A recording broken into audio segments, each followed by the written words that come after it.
कराची के इलाके गुलशन इकबाल में 2012 का एक अजीब व गरीब वाकया पेश आया।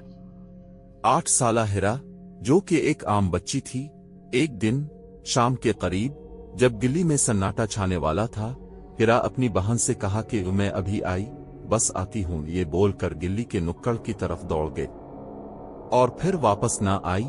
हिरा को बहुत तलाश किया गया, लेकिन वो कहीं भी मौजूद नहीं थी और न ही उसे किसी ने जाते देखा।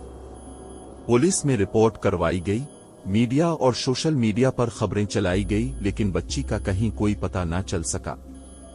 इसके बाद 6 महीने तक उसकी गुमशुदगी ने लोगों को शशोपंज में डाल दिया। हर किसी ने इस बात पर सरगोशियां की कि क्या हो सकता है, कहीं वो अगवा तो नहीं हो गई या फिर कहीं और चली गई। फिर 6 माह बाद एक दिन, वही दिन और वही वक्त था जब हिरा ने दोबारा अपने घर की गली में कदम रखा।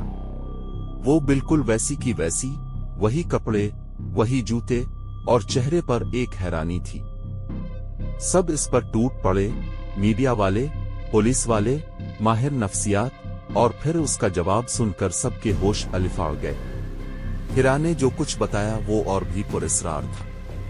उसने बताया, मैं तो बस नुक्कड़ तक गई थी, लेकिन फिर कुछ ऐसा हुआ कि आंखों में धुंध छा गई, और जब आंखें खिलीं तो सब कुछ वैसा का वैसा था, ना वक्त बदला ना कुछ और। इसकी मेडिकल रिपोर्ट्स और जिस्मानी हालत ने सबको और भी हैरान कुन तरीके से चौंका दिया।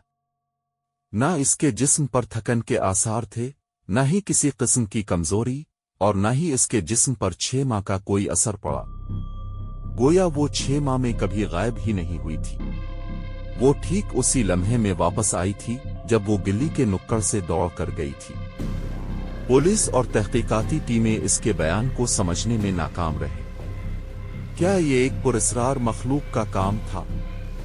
क्या वो किसी और जहान या दूसरे वक्त में चली गई थी, या फिर ये कोई अजीब किस्म का वक्त फरीज था? कोई भी जवाब नहीं मिला।